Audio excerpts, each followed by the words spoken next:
Bonjour à tous, ici Piero San Giorgio. Nous sommes le 21 mars, c'est le printemps, équinoxe de printemps, date à marquer dans les cycles naturels de la nature. Alors ici dans les montagnes suisses, vous voyez, le... il y a encore beaucoup de neige. C'est le jardin, voilà, le jardin c'est essentiellement encore de la neige. Je suis en train de commencer à travailler. Aujourd'hui c'est une journée magnifique, je ne sais pas si on voit le ciel bleu. Voilà. Belle journée pour être dehors en train de commencer à planifier le jardin. J'aimerais bien faire plus de permaculture cette année. Je veux commencer à travailler. J'ai plein d'ambitions, j'ai plein d'objectifs. On verra ce qu'on arrive à faire. C'est toujours difficile lorsqu'on a une vie entre justement. Je vais vous faire une vidéo là-dessus, sur le plan A et le plan B. C'est-à-dire, je crois qu'il est très important de ne jamais complètement quitter Est-ce qu'il y a le chien qui arrive? Le chien, c'est nous. Bon, il vit sa vie, c'est très bien. On est dehors, les animaux, c'est fait pour vivre le plus en liberté possible. Alors, aujourd'hui, en fait, je voulais faire une de ces vidéos tranches de vie que j'ai commencé à faire il y a quelques temps, euh, pour parler d'un ami qui est décédé. C'est le 7 mars, il y a quelques jours, donc il n'aura pas vu le printemps. Enfin, là où il habite, il n'y a pas de printemps. Qui est un ami ivoirien, avec qui j'ai beaucoup travaillé dans les années 90 et début 2000. Vincent Gadou, moi je l'appelais avec son nom africain, Gadou Kragbe.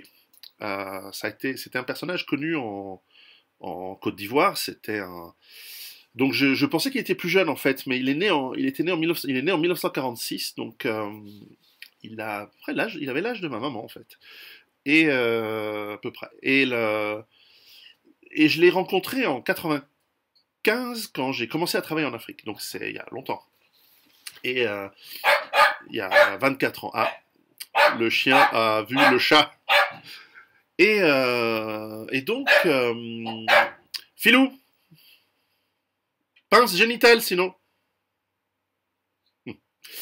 Bref, on va se focaliser à rendre hommage sur ce grand monsieur, cet ami qui est décédé.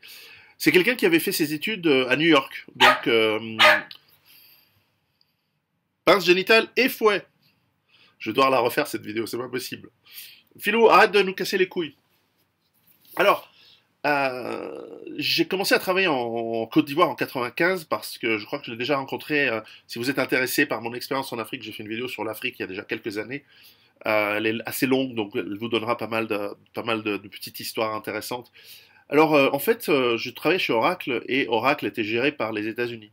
Et parce que ils se sont dit, enfin, Oracle aux États-Unis gérait l'Afrique parce qu'ils se sont dit, euh, l'Afrique ils sont noirs, nous aux États-Unis on a des noirs, donc bah, on va mettre des noirs américains, donc ils sont allés chercher une secrétaire qui était black et ils ont dit bon bah t'es black donc tu gères l'Afrique. C'est en gros ça. Et puis elle avait des problèmes. Au-delà de la compétence technique, bon, c'était une gentille fille, elle travaillait bien, il n'y a pas de souci, mais elle n'avait pas les compétences marketing. Enfin, elle faisait du fulfillment, c'est-à-dire quand elle recevait par fax des commandes, elle faisait le processus de prise de commande. Et puis, bah, voilà, on espérait que à l'époque, c'était pas des téléchargements, mais il y avait en fait une petite mini-usine à l'intérieur d'Oracle qui mettait les CD-ROM dans des paquets, dans des boîtes et qui les envoyait dans le monde entier, etc. Bon, bref. Et évidemment, elle se plaignait qu'avec les différences de fuseau horaire entre, vous imaginez, entre le Kenya, Nairobi, ou même Dakar ou Abidjan, et la Californie, il y a trop de différences qui rendaient en fait les heures de travail, donc parfois on prenait du retard, ou quand des commandes étaient urgentes, on perdait un jour, et c'était pas bon. C'est pas bon pour les clients, c'est pas bon pour les revendeurs qui étaient sur place. Donc, à l'époque, il m'avait remarqué parce que j'avais fait du excellentissime travail en Suisse romande où j'avais fait, genre, on faisait 50% du chiffre d'affaires avec 2% ou 3-5% du budget marketing. Enfin, donc on était bon, donc ils m'ont repéré, ils m'ont dit, écoute, toi tu parles français, tu parles anglais, t'es jeune, t'es dynamique, j'avais 24 ans. Et on m'a dit, bah, écoute, prends la responsabilité du développement des affaires en Afrique euh, pour la partie marketing et développement business et tu vas bosser avec un ami donc qui est toujours un très très grand ami à moi, Vincent qui est suisse mais qui habite au Portugal, donc lui en plus il parle le portugais, donc il peut faire l'Angola, le Mozambique, etc. Et vous allez vous coordonner avec la filiale France et avec la filiale Afrique du Sud pour éventuellement les matériaux et tout le bousin marketing, tout ce qui est imprimé, les brochures à l'époque, il y avait beaucoup ça. C'était vraiment le tout début, il n'y avait pas encore des sites internet performants. Oracle en avait un, mais c'était le tout début. Et donc il fallait imprimer pas mal de documentation marketing, c'était toute une partie un peu chiante, mais il fallait la faire. Et parce qu'une société qui se veut prestigieuse et qui veut créer de la confiance doit donner une image pro, et à l'époque, ben voilà, l'Afrique, elle ne recevait rien. Et donc, moi je suis parti du principe que il fallait amener l'excellence des produits, du service client et du service après-vente, enfin la plus grande excellence possible en Afrique, égale à l'excellence qu'on essayait de faire en Suisse ou ailleurs, aux États-Unis. Et donc, quand je suis arrivé en Afrique, alors j'ai fait un tour des distributeurs, des partenaires, et voilà, on va focaliser sur mon ami Gadou, qui était le responsable, qui était le partenaire en Afrique de l'Ouest, particulièrement en Côte d'Ivoire, et donc basé à Abidjan. Donc je suis allé à Abidjan et j'y ai passé sur les 5 années suivantes de nombreux séjours. Je suis resté assez longtemps. Je connais bien la ville. Donc son bureau était sur plateau. Au début, on allait à l'hôtel Afrique. C'était assez luxueux. On mangeait des très bons spaghettis piri-piri là-bas. Je me souviens encore. Et en fait, jusqu'au coup d'État, ça a été assez florissant comme affaire. On parlait de la Côte d'Ivoire comme étant l'éléphant d'Afrique. Il y avait les tigres d'Asie, il y avait l'éléphant d'Afrique. Et c'est vrai que c'est un pays qui marchait bien.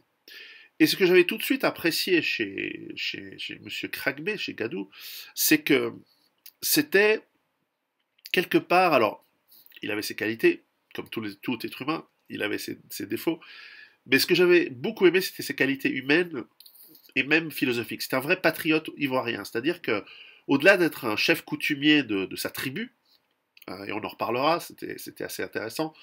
C'était quelqu'un qui voyait, alors c'était de son époque, c'était encore l'époque où ces élites africaines formées dans les universités occidentales, en l'occurrence pour Gadou à New York, il avait épousé une américaine d'ailleurs, une très très jolie femme afro-américaine. À cette époque, il y avait un espoir, après la décolonisation notamment, de dire on va développer l'Afrique, alors probablement avec le défaut de copier l'Occident, mais en tout cas, il y avait cette idée de dire on va y arriver seul. On est capable, on peut y arriver. Et il y avait cette idée de ce qu'on appelait le sustainable development, c'est-à-dire le développement durable, où il fallait industrialiser, développer les ports, les commerces, etc. Et donc c'était quelqu'un qui... Et lui, son dada, c'était la technologie, parce qu'il avait travaillé dans des sociétés d'informatique, d'abord aux États-Unis, puis en Côte d'Ivoire, et donc son truc, c'était les technologies de l'information. Donc ça a été un pionnier en Afrique, et en Afrique de l'Ouest, et en Côte d'Ivoire, pour développer l'informatique comme moyen d'accélérer les processus de traitement d'informations au sein du gouvernement, des entreprises, des douanes. On a travaillé, ça c'est pas mal des départements, enfin, on a vendu à tous ces départements, ces ministères qui s'occupent notamment des douanes, c'est la source de revenus numéro un d'un pays. Hein.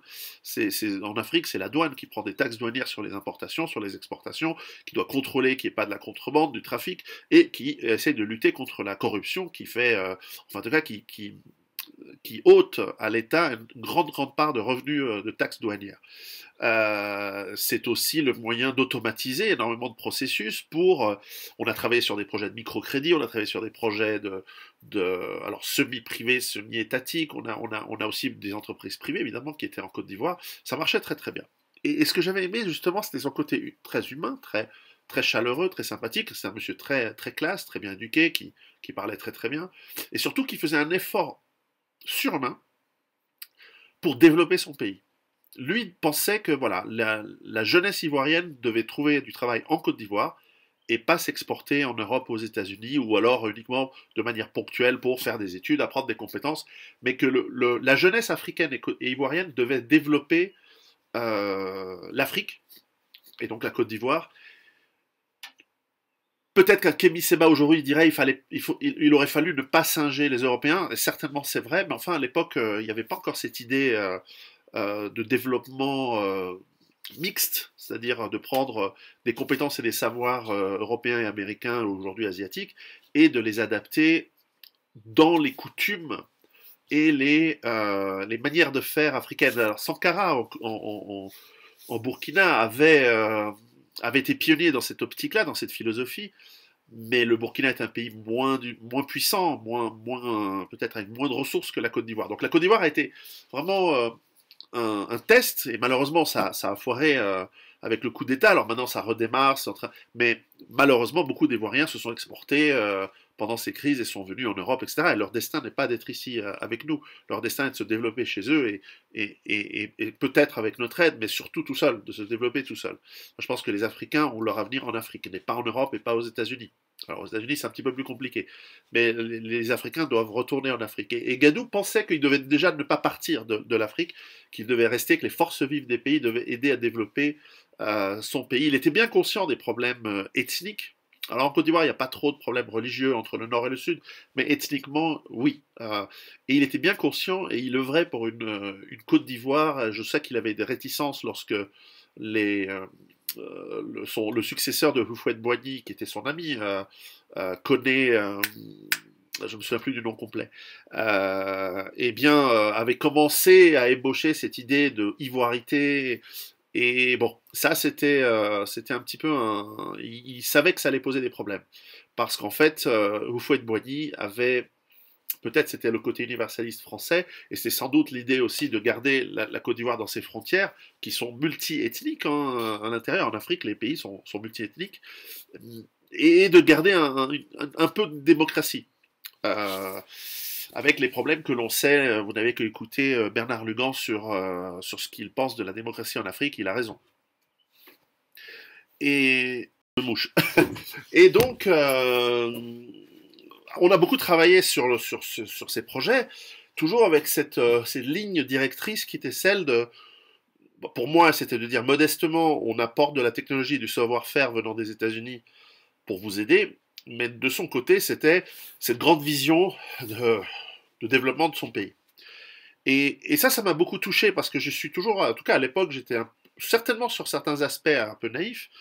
Je croyais que l'Afrique pouvait arriver à faire les choses aussi bien que quiconque. Alors aujourd'hui, je pense que c'est pas vrai parce qu'elle doit les faire différemment. Les Africains sont en moyenne différents des Européens et des Asiatiques, et chaque ethnie et chaque groupe ethnique, chaque continent, s'il a des différentes ethnies, a des compétences, des avantages, des inconvénients, des défauts, des carences, en moyenne, en tout cas des grandes différences. Et l'Afrique doit se développer à l'africaine, et pas en essayant de faire comme les États-Unis, comme l'Europe, sinon elle va se planter. D'ailleurs, c'est souvent ce qui arrive, et c'est pour ça que le trop-plein de population se déverse un peu partout, et ça va finir dans un bain de sang, ça va finir dans une catastrophe pour tout le monde. Et donc, en tout cas, à l'époque, je pensais quand même qu'il fallait pouvoir développer l'Afrique, parce que bon, tout comme pour n'importe quelle nation et quel pays et quel peuple, tu n'as pas envie que ton peuple s'en aille à travers la planète, enfin, et quitte sa famille, sa terre, ses traditions, enfin, non. Donc les Africains doivent se développer, et je le pensais déjà à l'époque chez eux, en fonction de leur rythme, de leur capacité, de leurs compétences, pas trop être, pas trop non plus attendre, je veux dire, l'idée c'est pas d'envoyer des fusées sur la Lune, quoi, mais en revanche c'est d'avoir de l'autosuffisance alimentaire, c'est d'améliorer la qualité de la nutrition, l'accès plus facile à l'eau, et puis ce faisant, une réduction de la natalité, un confort de vie qui est acceptable pour la plupart des gens, etc., etc. Il y a plein de choses qui pourraient et qui peuvent encore être faites. Et donc Gadou était un grand monsieur de ce côté-là, et en plus, il avait, je pense qu'il me respectait parce que, contrairement à beaucoup d'Européens qui vont bosser en Afrique, qui sont un peu des fins de race dégénérés, moi, mon truc, c'était pas d'aller piner les gonzesses et de me bourrer la gueule. Comme tout Africain, chef d'entreprise qui travaille avec des Européens, il a évidemment proposé qu'on aille dans des boîtes de nuit où les filles vous trouvent très jolies. C'est très étrange, comme tout d'un coup tu arrives dans une boîte de nuit en Afrique et tout d'un coup tu as 3-4 très très jolies femmes, très très jolies africaines qui viennent et qui disent: oh, comme tu es beau et tout, offre-moi à boire, et puis ensuite tu sais, on peut venir à ton hôtel et tout. Bon, moi ça m'a jamais intéressé, en tout cas pas en Afrique. Et donc quelque part, il a respecté ça.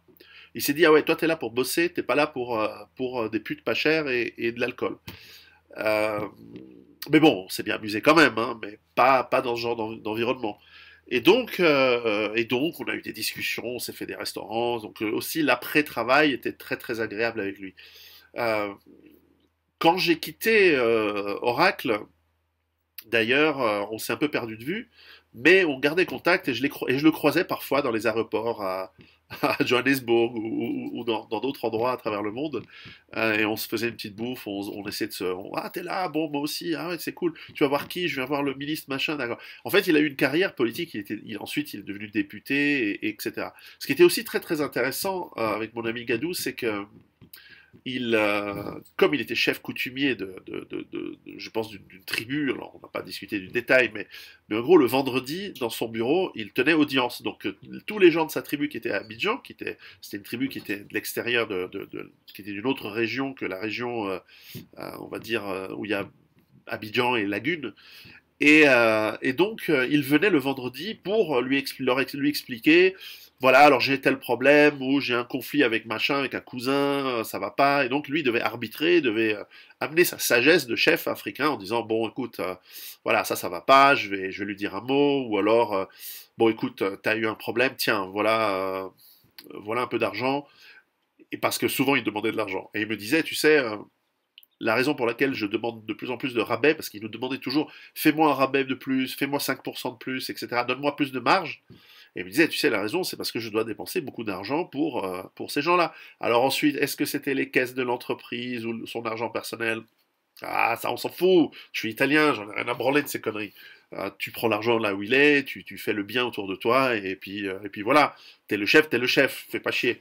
Et, euh, et en fait, cette approche sociale, je la trouve intéressante. Alors évidemment, elle coûte, hein, parce que tu as des responsabilités envers ta tribu. Tu dois faire en sorte que ça se passe bien. Et ils doivent te respecter, parce que sinon ils te disent, t'es plus le chef, et puis on prend quelqu'un d'autre. Alors ça se fait pas dans la violence, mais après c'est la honte. C'est la honte, tu descends de ton piédestal social, même si tu peux être riche, etc. C'est une manière de faire très africaine que je trouve intéressante, que je ne méprise pas du tout. D'ailleurs, il y a pas grand-chose que je méprise en Afrique. Alors parfois on se moque, ah oui, QI moyen très bas, ils n'ont pas inventé la roue, ils ont jamais développé de technologie, que dalle, etc. Ouais, ok, mais c'est leur continent, c'est leur pays. De la même manière que je méprise pas le bédouin dans le désert. Il vit dans le désert, c'est super dur, il fait comme il peut. Voilà, il ferait mieux de pas se marier avec ses cousins, mais bon, ça c'est sa vie, quoi. Faut pas qu'il vienne chez moi en revanche. De la même manière que l'Africain a 60 de QI, en moyenne, ils ont 70 hein, dans le continent africain. Je les respecte, mais chez eux, il faut qu'ils se développent et c'est très bien. Et puis petit à petit, ils vont y arriver. Et il n'y a pas de souci. Et puis il y a des gens très intelligents, des gens très bien, et ils font plein de choses super bien, mais il faut qu'ils restent chez eux.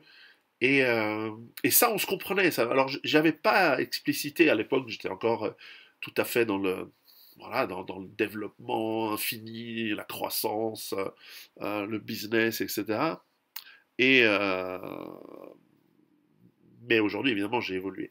Enfin, tout ça pour dire que Gadou a été l'un des Africains que j'ai beaucoup apprécié, j'ai beaucoup travaillé avec lui, j'ai beaucoup apprécié passer du temps, discuter. On a beaucoup travaillé évidemment sur des offres, la Banque africaine de développement, sur les douanes, je me souviens très bien, sur le port autonome d'Abidjan.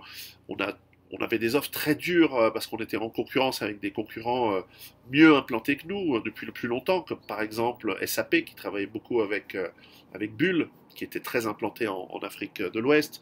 Nous, on venait avec un peu des Mavericks, on venait avec DEC, à l'époque il y avait encore Digital Compact. Et puis il y avait Sun, donc on avait l'équipe de Digital. Si Mourad me regarde, je le salue bien. C'est un très bon gars, un Algérien français maintenant, mais très très très, très un type vraiment charmant. Et on a travaillé sur toutes ces affaires. Et puis après l'équipe s'est étoffée. Jean-Claude est venu chapeauter l'équipe d'Oracle Afrique. Et puis enfin vraiment on a fait du bon travail. Au niveau du marketing, euh, je me souviens qu'il nous avait. Enfin je veux dire, moi j'ai fait des présentations de plusieurs heures dans l'hôtel Afrique à Abidjan, le grand hôtel dans le hall central avec à plus de 2000 personnes. Enfin, c'était en parlant d'Internet, du futur, etc. Et on parlait à l'époque de la vidéo, donc en 96, on parlait de la vidéo on demand, de ce qui allait devenir 25 ans plus tard Netflix. Simplement, on était pionniers, donc j'ai toujours peut-être ce travers, cette capacité d'être un peu visionnaire et peut-être trop tôt d'ailleurs. C'est peut-être un peu à parler des choses un petit peu avant qu'elles arrivent, mais généralement elles arrivent. Donc on parlait à l'époque, il y avait 3 sites internet en Afrique, quoi. Et on parlait du fait que ça allait se développer, que c'était que ça allait être un moyen de partager les informations, de limiter les transports, et effectivement ça a révolutionné le monde, y compris en Afrique. Sans quoi on n'aurait pas des bougous qui se font avoir par des Ivoiriens. Ils sont assez malins les Ivoiriens dans le monde dans le monde de de l'arnaque internet francophone. Mais en général, les Africains sont pas cons, hein, ils sont malins, hein, alors ils ont leur truc à eux. Alors après, voilà, c'est comme tout, une distribution normale des compétences, des intelligences, des compétences physiques, intellectuelles et autres. Mais enfin, on a passé du très bon temps avec Gadou, on a bien travaillé. J'espère qu'on a contribué au développement de son pays. Ça, c'est une goutte d'eau, hein, dans l'océan, parce que à la fin, voilà, la géopolitique s'en mêle. Il y a eu des coups d'État, il y a eu une sorte de guerre civile entre le Nord et le Sud, entre différentes ethnies. Euh, ça a été difficile dans les années 2000 jusqu'à présent. Je crois que ça va mieux. Je crois que ça va mieux. En tout cas, j'ai eu beaucoup de plaisir aussi à visiter le pays. Je suis allé dans la partie. Évidemment, on allait souvent les week-ends. On quittait la lagune et on allait au bord de la mer, vers Grand Bassin, mais sur les grandes plages qu'il y a là-bas. On mangeait des langoustes sur la plage. Alors les Africains ne voulaient jamais se baigner dans la mer ni dans les rivières parce que ils avaient peur des monstres qu'il y a dedans. Et à raison, d'un point de vue évolutif, ouais, en Afrique, tu vas pas dans l'eau, hein. Il y a des crocodiles, il y a des requins dans la mer, etc. Donc t'apprends pas à nager parce que tu vas jamais dans l'eau. Enfin bref, c'est comme ça. Et donc on rigolait. Et puis c'est encore une époque où on pouvait se moquer. Alors on pouvait se moquer, eux pouvaient se moquer des blancs à nous. Nous on pouvait se moquer des Africains, mais c'était gentil et c'était fraternel. C'était aussi et c'était pas du tout patriarcal parce que moi j'avais 24 ans. Qu'est-ce que je vais être patriarcal avec, enfin vous savez, il y a ce paternaliste, c'est le mot que je cherche. Qu'est-ce que je vais être paternaliste avec un monsieur qui a l'âge de mes parents quelque part, qui est de la génération au-dessus.